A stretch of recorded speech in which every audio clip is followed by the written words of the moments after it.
The Blues have possession of the football and they score in the mini goals. So the pitch for the Blues is between the lines, on here is the width of the penalty area, and it's also between these dotted lines either side, and they score in the mini goals.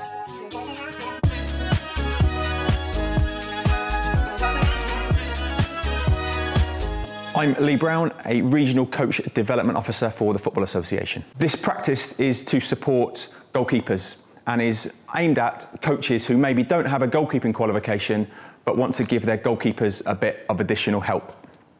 When we talk about goalkeeping, we look at defending the goal, defending the area, or defending the space. And this particular practice is going to focus on defending the space. It's aimed at players, I would suggest, 9-a-side and above, although as coaches you can make some decisions about who it would be best to support. I'd also suggest this will be a coaching session that you would do outdoor as part of a training program. I want you to picture this. It's a Saturday morning, maybe a Sunday morning, and you're out on the pitch. Your midfield player has just tried to play a pass.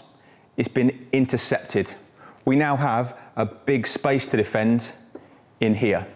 So how do we then defend that long pass that comes into our striker, the long pass that comes into our wide player from a goalkeeper's perspective? It's that one where the ball's gone over the top, and as coaches, you're looking at your goalkeeper, the goalkeeper's on the line, and you're shouting, come out, come out, come out. And next thing you know, the ball's potentially in the back of the net. So this practice is hopefully going to support your goalkeeper to make some decisions to stop those sort of situations happening. I've set the practice up on a full-size pitch, but clearly not everybody has a full-size pitch to train on. In fact, it's more likely that you would have a third of a pitch, maybe even a quarter of a pitch to train on. So adapt it to the space that you have available, but also the number of players that you have in training. The practice is an opposed overload, and this is how it's going to work. The Blues have possession of the football and they score in the mini goals. So the pitch for the Blues is between the lines, on here is the width of the penalty area, and it's also between these dotted lines either side, and they score in the mini goals. Once they've attacked one mini goal, they attack the opposite mini goal. So that's the objective of the Blues. In terms of the Yellows, they have to try and win possession clearly from the Blues. If the Yellows win possession, they attack one of the goals, and you can see we've got goalkeepers positioned in both goals. The rule I'm going to put on is that the Yellows have to play a pass outside of this area to go and attack. So here's the scenario. The Yellows have just one possession of the ball from the Blues. We've got some forward runs coming from these players. Numbers don't particularly matter unless you want to make it positional specific. Now my goalkeeper has got a decision to make. When the ball goes in behind, does the goalkeeper stay on the line? Does the goalkeeper come out and try and win possession of the ball to start an attack for their team again? Some important things. First of all, this line is an offside line. If these players receive the ball in here without players being behind, clearly it's offside. So we make sure that's an integral part of the practice. Second one, if the goalkeeper does win possession of the ball, the game continues. The Blues will drop back in and they'll try and work possession out to try and get back into this zone. And then they're attacking this goal again. As I've said, they score in this goal, they turn around and go and attack the other goal. And that's the instance where when the Yellows are back into this area, they win possession of the ball, when the Blues are attacking this way, and then it's that ball in behind. So we work on this goalkeeper as well. So dead simple practice, very much around defending the space between the defenders and the goalkeepers, specifically supporting the goalkeeper to make them decisions. When do I come out and when do I stay on my line?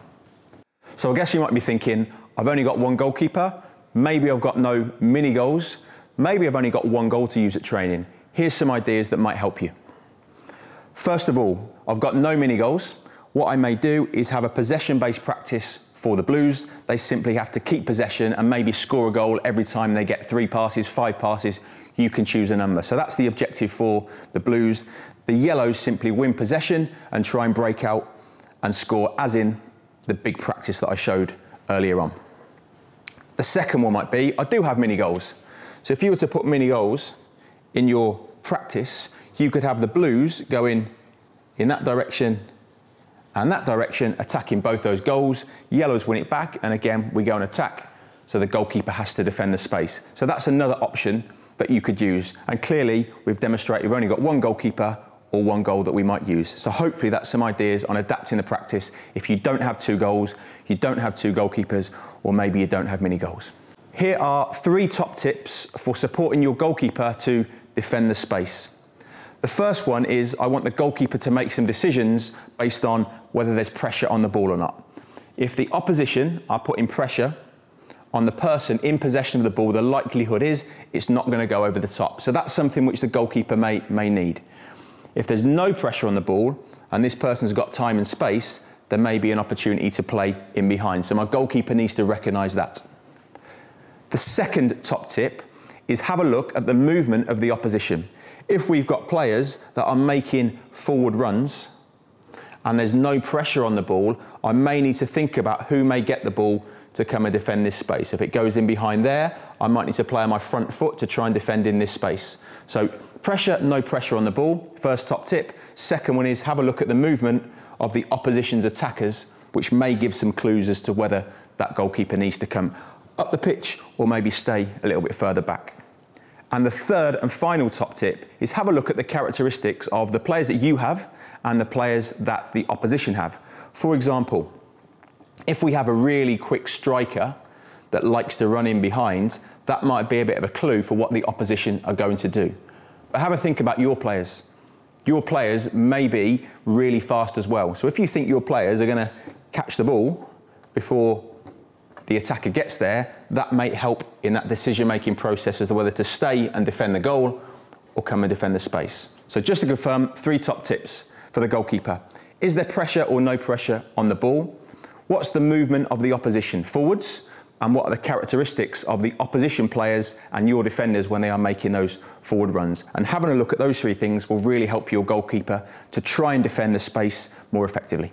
Here's a couple of adaptations that you might like to make. The first one is that I funnel the practice towards the goalkeeper. By doing that, I'm hoping that they get more repetition of the ball going towards the goalkeeper and therefore more decisions about when to come out and when not to come out. So really simple, blues are keeping possession, yellows win it, and we're trying to play in this areas. You're also going to get some more threaded passes along the floor. So previous practice where it was a bigger pitch, more long balls, this practice you're going to get shorter passes and we've funneled it into the goalkeeper to get some repetition of that. The other part that I guess you might say is we're starting to defend the area as well as space. So we're starting to kind of come into that secondary bit of defend the space and defend the area slightly at the same time.